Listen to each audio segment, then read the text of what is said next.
saya Sonia Cindy Amanik.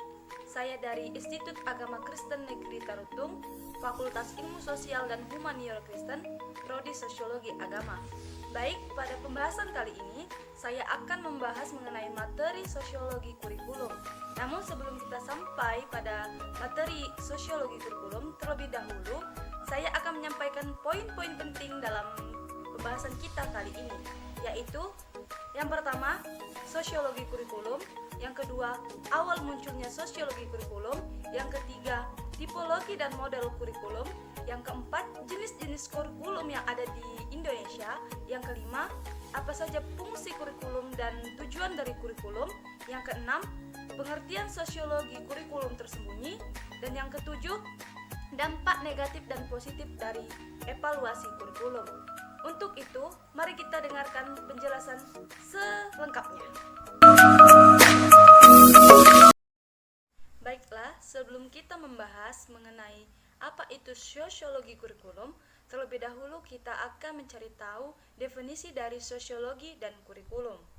Secara umum dapat kita ketahui bahwa sosiologi adalah ilmu pengetahuan yang berisi tentang kajian berbagai pola interaksi manusia dengan manusia yang lainnya, baik dilakukan dalam kelompok yang satu dengan kelompok yang lain, yang menimbulkan suatu proses interaksi di dalam masyarakat yang menyangkut seperti nilai, norma, serta kebiasaan yang dilakukan secara terus-menerus.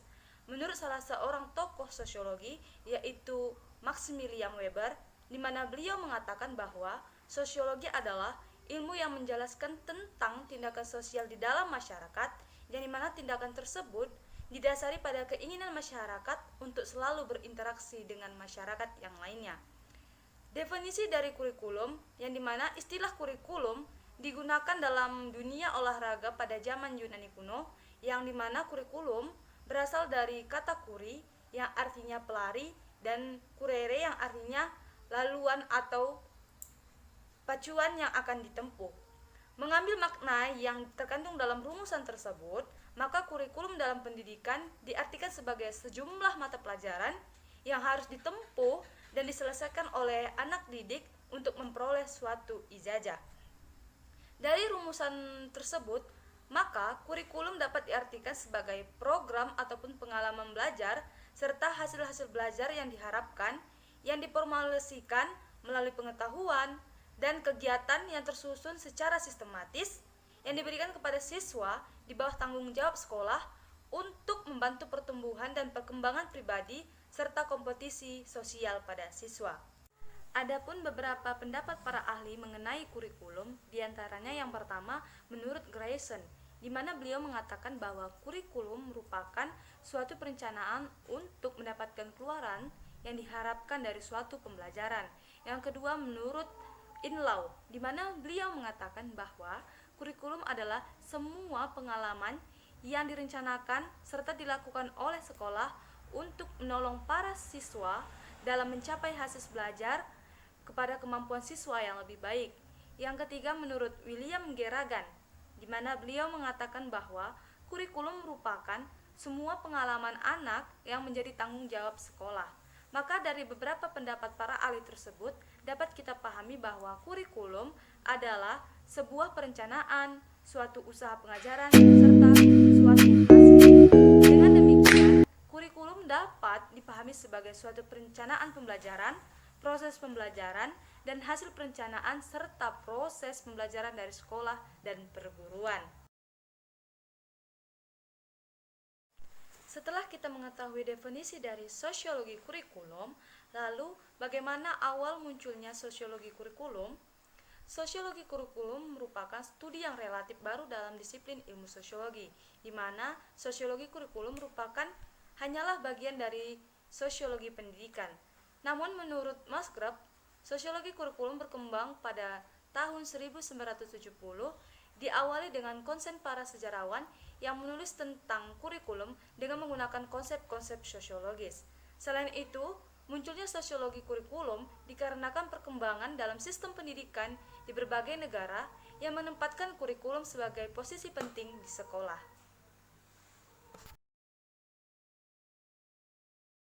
Ada beberapa tipologi kurikulum berdasarkan sudut pandang dan landasan pemikiran para pakar yang berbeda-beda.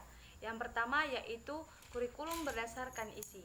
Kurikulum pada berdasarkan isi ini dibedakan lagi menjadi 3 bagian. Yang pertama yaitu kurikulum klasik. Kurikulum klasik ini berkembang pada masa lampau, di mana suatu kerajaan membutuhkan sistem pegawai yang mengatur rumah tangga serta pelayanan masyarakat atau rakyat. Yang kedua yaitu kurikulum vokasional. Dalam kurikulum vokasional ini diarahkan untuk menyiapkan peserta didik dalam bekerja. Yang ketiga yaitu kurikulum life adjustment, di mana kurikulum ini menekankan pada kepribadian yang meliputi pengetahuan, pemahaman, serta pengalaman yang bagaimana untuk bisa hidup adaptif dengan mengarungi kehidupan sebagai dimensinya. Yang kedua, kurikulum berdasarkan model pengembangan.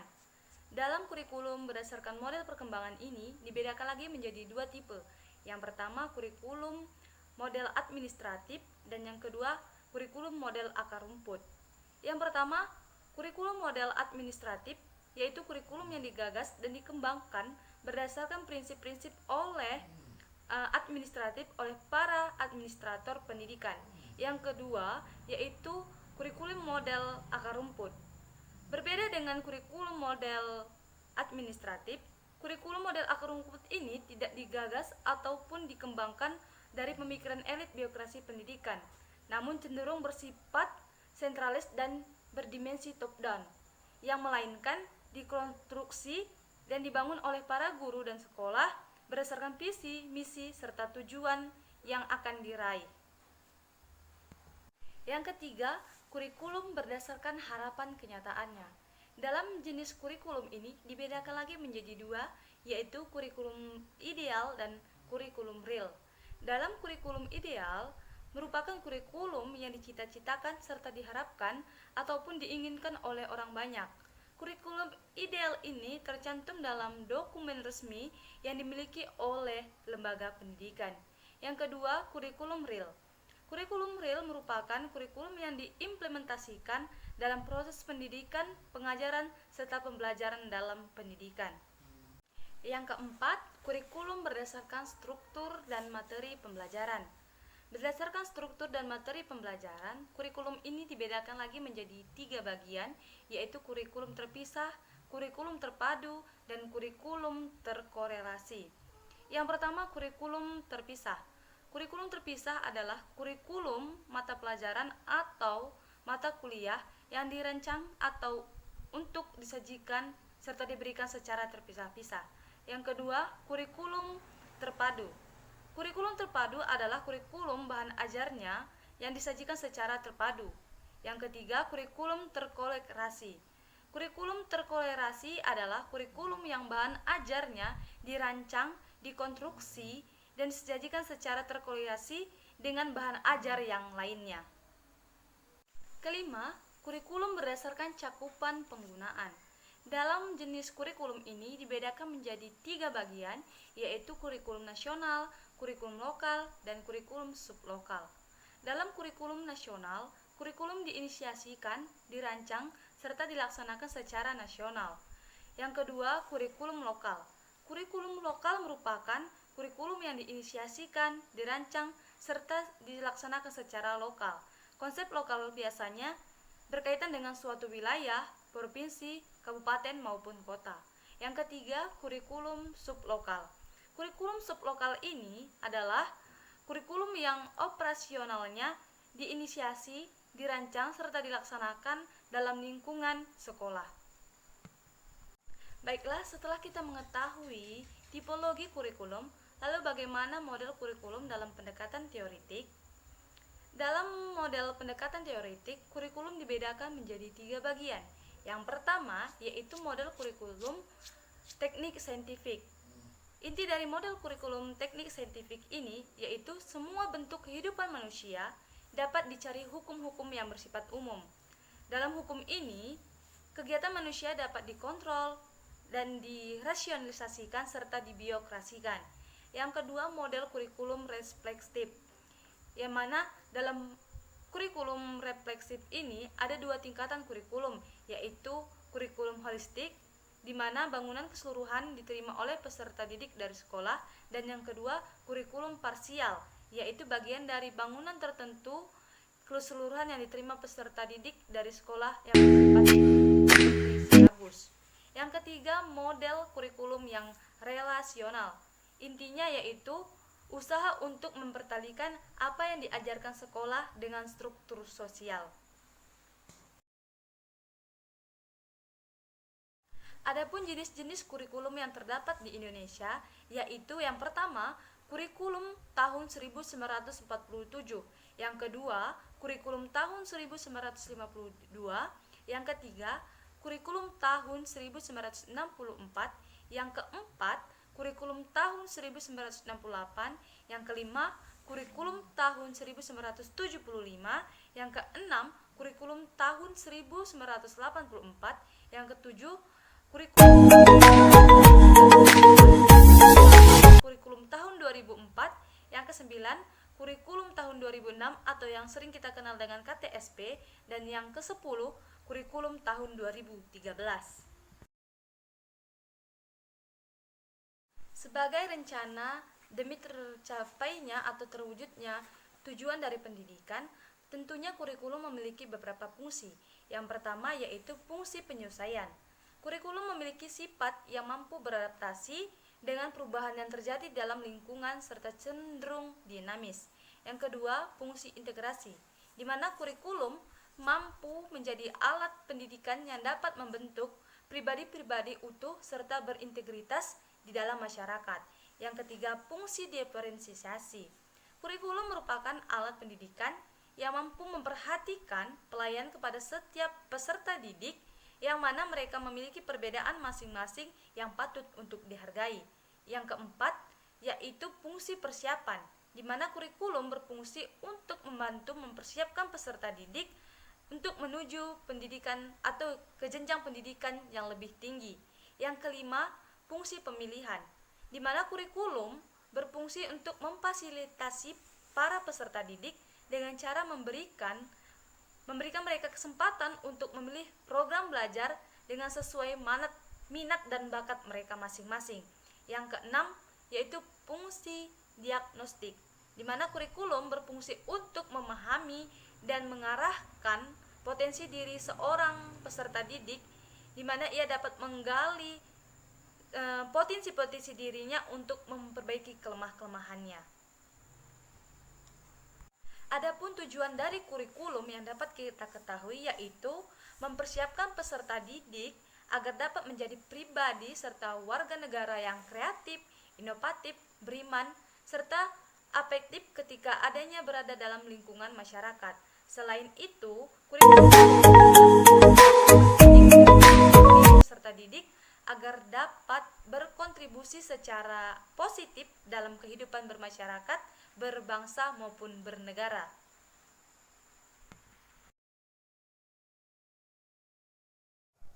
Baik, setelah kita mengetahui apa itu sosiologi kurikulum, lalu bagaimana dengan kurikulum tersembunyi? Kurikulum tersembunyi dikembangkan oleh Bonson Sinder pada tahun 1971 dan digunakan oleh para pendidik, sosiolog, dan psikolog dalam menjelaskan sistem informal.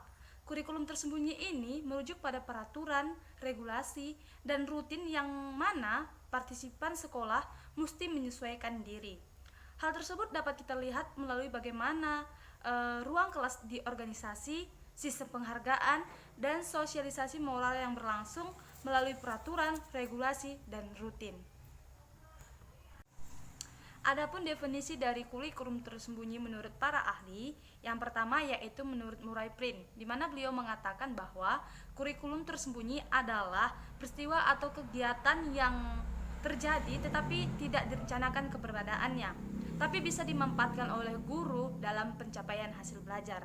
Yang kedua yaitu menurut Jean Martin, di mana beliau mengatakan bahwa kurikulum tersembunyi adalah hasil sampingan dari proses pembelajaran baik di luar maupun di dalam sekolah, tetapi tidak secara formal dicantumkan sebagai tujuan pendidikan. Nah, yang ketiga menurut Dede Rosiada, di mana beliau mengatakan bahwa kurikulum tersembunyi secara teoretik sangat rasional mempengaruhi siswa, baik menyangkut lingkungan sekolah, suasana kelas, proses interaksi guru dengan siswa di sekolah, bahkan pada kebijakan serta manajemen pengelolaan sekolah secara lebih luas, baik perilaku dari semua komponen sekolah dalam hubungan interaksi vertikal dan horizontal. Setelah kita mendengarkan definisi dari kurikulum tersembunyi yang disampaikan oleh beberapa para ahli, maka dapat kita simpulkan bahwa kurikulum tersembunyi adalah segala kegiatan yang menyangkut serta mempengaruhi siswa, baik menyangkut lingkungan sekolah, suasana kelas, pola interaksi guru dengan siswa di sekolah, bahkan kebijakan secara manajemen pengelolaan sekolah. Dan perlu kita ketahui juga bahwa kehadiran kurikulum tersembunyi untuk bertujuan melengkapi dari kurikulum formal. Seperti yang kita ketahui, evaluasi merupakan kebutuhan dan dampak yang diperlukan dalam suatu sistem kurikulum karena berkaitan langsung dengan setiap komponen dalam sistem instruksionalnya. Dalam seluruh tahapan tersebut, desain dan pengembangan kurikulum, evaluasi sistem kurikulum berkaitan erat dengan manajemen kurikulum yang dimulai dari tahap input evaluation, proses evaluation, output evaluation, dan outcome evaluation, yang dimana bertujuan untuk mengukur tercapainya suatu tujuan dan mengetahui hambatan-hambatan apa aja dalam pencapaian tujuan kurikulum, serta membandingkan keberhasilan kurikulum dan mengukur dampak kurikulum bagi kinerja. Ada beberapa dampak dari evaluasi kurikulum pada proses belajar di sekolah.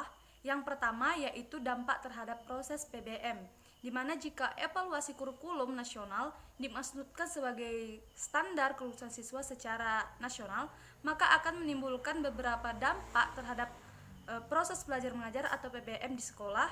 Antara lain, sekolah tidak lagi menjadi lembaga pendidikan yang mentransmisikan nilai dan norma yang dipandang penting dalam menghadapi kehidupan.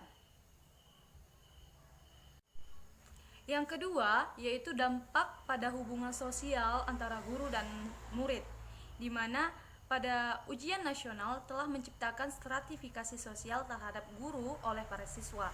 Semua guru dibuat stratifikasinya berdasarkan dua kelas, yaitu kelas mata pelajaran yang ikut diuji pada ujian dan kelas mata pelajaran yang tidak ikut diuji pada ujian nasional. Perbedaan ini memberikan dampak pada perbedaan bersikap, berperilaku, dan tindakan terhadap guru oleh para siswa. Dalam stratifikasi sosial ini, guru yang mengajar pada mata pelajaran yang diikutkan pada ujian nasional mendapatkan perhatian, penghormatan, serta ketundukan yang lebih besar daripada guru yang mengajar mata pelajaran yang tidak diikutkan pada ujian nasional. Keadaan ini selanjutnya akan memberikan dampak terhadap kemampuan guru dalam memotivasi maupun menasehati murid, serta sebaliknya kepatuhan murid terhadap motivasi dan nasihat yang diberikan oleh guru tersebut. Yang ketiga yaitu dampak pada nilai dan norma. Seperti yang kita ketahui, evaluasi kurikulum nasional yang bertujuan untuk mengetahui pencapaian standar kelulusan siswa secara nasional serta sekaligus dalam raihan kualitas peserta didik dan sekolah secara nasional memberikan dampak pada pengembosanan, pengikisan, serta destruksi terhadap nilai dan norma yang dijunjung tinggi dalam masyarakat. Pelaksanaan ujian nasional yang menjadi standar kelulusan bagi siswa tidak pelak lagi telah mengakibatkan berbagai pihak yang berjuang agar siswa yang berada di bawah kewenangan mereka lulus sebanyak mungkin. Jika dapat lulus 100%, maka tentunya dengan berbagai daya upaya telah dilakukan. Adapun dampak positif terjadinya evaluasi kurikulum atau dilaksanakannya evaluasi kurikulum, yaitu di mana evaluasi kurikulum secara nasional melalui ujian yang diselenggarakan secara nasional, namun tidak hanya menjadi standar kelulusan nasional, telah memberikan nilai ujian yang berskala nasional pula. Nilai evaluasi secara nasional tersebut bersifat murni, artinya tidak ada penambahan nilai yang bersumber dari sekolah dan telah menjadi instrumen untuk masuk ke sekolah yang lebih tinggi serta menggantikan tes yang diselenggarakan oleh sekolah yang dituju. Sistem penerimaan murid yang diselenggarakan oleh sekolah melalui seleksi peringkat evaluasi secara nasional yang bersifat murni tersebut memberikan dampak positif, sebab sistem ini memberikan peluang dan kesempatan bagi seluruh peserta didik untuk memasuki sekolah lanjutan yang sesuai dengan kemampuan yang mereka miliki. Melalui pola ini, dimungkinkan anak-anak dari keluarga miskin juga bisa menikmati pendidikan yang tinggi serta di sekolah yang bermutu.